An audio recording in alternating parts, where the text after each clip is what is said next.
तारीख का वो खौफनाक सैलाब जिसने उस वक्त की अमीर तरीन सल्तनत को नेस्तो नाबूद कर दी। आखिर मारिब डैम में ऐसा क्या हुआ कि लाखों की आबादी पल भर में तबाह हो गई। वो कौम जो नाकाबिले तस्खीर होने का दावा करती थी, वो कैसे पल भर में सफाई हस्ती से मिट गई। आइए इस दास्ताने इबरत का आगाज यमन की उन वादियों से करते हैं जहां कभी जिंदगी मुस्कुराती थी। अगर हम तारीख के औराक पलटें तो मालूम होता है कि कौम सबा दरअसल यमन के जरखेज इलाके मारिब में आबाद थी। ये अरब के कदीम तरीन और सबसे ज्यादा मुहज्जब कबाइल में से एक थे। तारीख दानों और मुफस्सिरीन के मुताबिक कौम सबा का दौर हजरत ईसा अलैहिस्सलाम की पैदाइश से तकरीबन 1000 साल पहले शुरू हुआ और ये कई सदियों तक कायम रही। यानी हमारे प्यारे नबी करीम सल्लल्लाहु अलैहि वसल्लम की विलादत मुबारका से ये कौम तकरीबन 1500 से 1600 साल पहले अपने उरूज पर थी। अगर हम आज के नक्शे पर इस जगह को तलाश करें तो ये जजीरा नुमा अरब का जुनूबी हिस्सा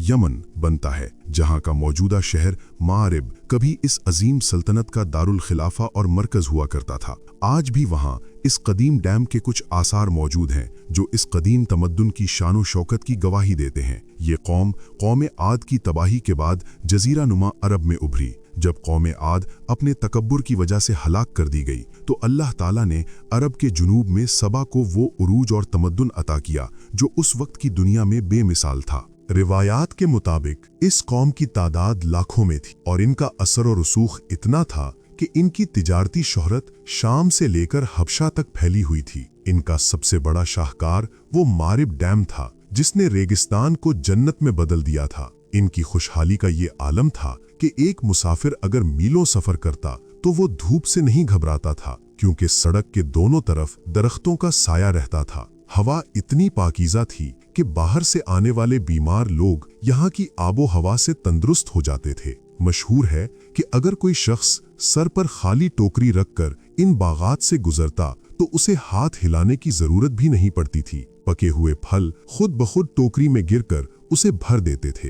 कौम सबा की खुशहाली का जिक्र करते हुए मुफस्सिरीन लिखते हैं कि अल्लाह ने इस सरजमीन को ऐसी बरकत दी थी जो तारीख़ इंसानी में बहुत कम कौमों के हिस्से में आई। इस शहर की आबो हवा इतनी मोतदिल और पाकीज़ा थी कि इंसानी अक्ल दंग रह जाती है। ये अल्लाह का वो ख़ास इनाम था जिसने उनकी ज़िंदगी को हर किस्म की बीमारी और तकलीफ से आज़ाद कर दिया था। लोग इतने सुकून और फराखी में थे कि उन्हें पेट भरने के लिए कड़ी मशक्क़त की ज़रूरत ही नहीं थी, बस हाथ बढ़ाना था और कुदरत का बेहतरीन रिज़्क़ उनके कदमों में था। अल्लाह ताला ने इतनी नेमतें देने के बाद उनसे कोई भारी मुतालबा नहीं किया था, बल्कि सिर्फ एक सादा सा मुतालबा किया था जिसका जिक्र कुरान मजीद की सूरह सबा आयत नंबर 15 में इरशाद फरमाता है। बेशुबा सबा के रहने वालों के लिए उनके मस्कन घर में एक निशानी थी, 2 बाग, एक दाएं तरफ और एक बाएं तरफ। हमने कहा अपने रब का रिज़्क़ खाओ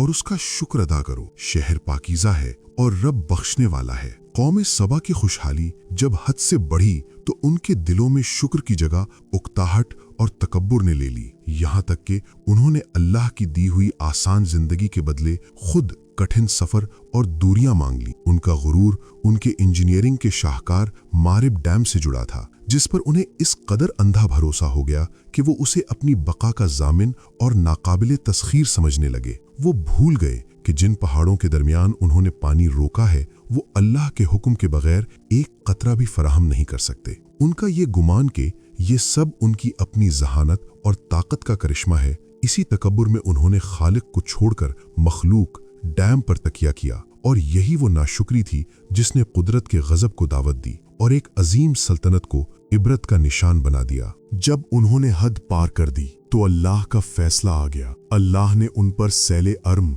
यानी एक निहायत खौफनाक और तेज सैलाब भेज दिया। लेकिन ये सैलाब कैसे आया? अल्लाह ने उनके इस मजबूत डैम में छोटे छोटे चूहे भेज दिए जिन्होंने इसकी बुनियादों को खोखला कर दिया। अचानक एक रात वो अजीम बंद टूट गया, पूरा शहर मिट्टी में मिल गया। वो लहलहाते बागात, वो मीठे फलों के दरख्त, सब कुछ झाड़ियों और कड़वे फलों में तब्दील हो गया, जिसका जिक्र कुरान करीम की सूरह सबा आयत 16 में मिलता है। फिर उन्होंने नाफरमानी की, फिर हमने उन पर सख्त सैलाब भेज दिया। जब सदे मारिब यानी मारिब डैम टूटा और पानी का वो कहर आलूद रेला बस्ती में दाखिल हुआ तो सब कुछ तिनकों की तरह बह गया। वो आलीशान महल्लात, वो मजबूत मकानात और वो बागात जिन पर कौम सबा को नाज था, लम्हों में मलबे का ढेर बन गए। सैलाब के गुजर जाने के बाद वो सरजमीन जो कभी जन्नत कहलाती थी, एक बंजर और वीरान रेगिस्तान में तब्दील हो गई। अल्लाह ताला ने उनके मीठे और रसीले फलों वाले बागात के बदले उन्हें ऐसे दरख्त दिए जिनका फल बदमजा और कड़वा था, यानी झाऊ और पीलू के खारदार दरख्त। इस तबाही का सिर्फ मादी असर ही नहीं हुआ, बल्कि उस कौम की कमर टूट गई। जो लोग बच गए वो रिस्क की तलाश में दरबदर हो गए और अपनी मिट्टी छोड़ने पर मजबूर हो गए। अरब में आज भी मिसाल दी जाती है कि वो सबा के बेटों की तरह बिखर गए। उनका वो अजीम तमद्दुन और तिजारत, जिसका सिक्का पूरे अरब और हबशा पर चलता था, तारीख के अंधेरों में गुम हो गया। जहां कभी परिंदों की चहचहाहट और पानी की लहरों की आवाज आती थी, वहां अब सिर्फ साएं साएं करती हवाएं और खामोशी बाकी रह गई थी। ये उस कौम का अंजाम था जिसने अल्लाह की दी हुई नेमतों के जवाब में तकब्बुर और नाशुक्री का रास्ता चुना था। कौम सबा का ये अंजाम हमें क्या सिखाता है कि नेमतें छीनने में अल्लाह को देर नहीं लगती। आज हमारे पास भी बेशुमार नेमतें हैं, साफ पानी, खाना, छत, लेकिन क्या हम शुक्र अदा कर रहे हैं या कौम सबा की तरह नाशुक्री? शुक्र नेमतों को बढ़ाता है और नाशुक्री अजाब को दावत देती है। याद रखिए, अल्लाह का वादा है कि अगर तुम शुक्र करोगे तो मैं तुम्हें और ज्यादा दूंगा, लेकिन अगर नाशुक्री की तो मेरा अजाब बहुत सख्त है। अल्लाह ताला हमें उन लोगों में शामिल फरमाए जो हर हाल में उसका शुक्र बजा लाते हैं। आमीन।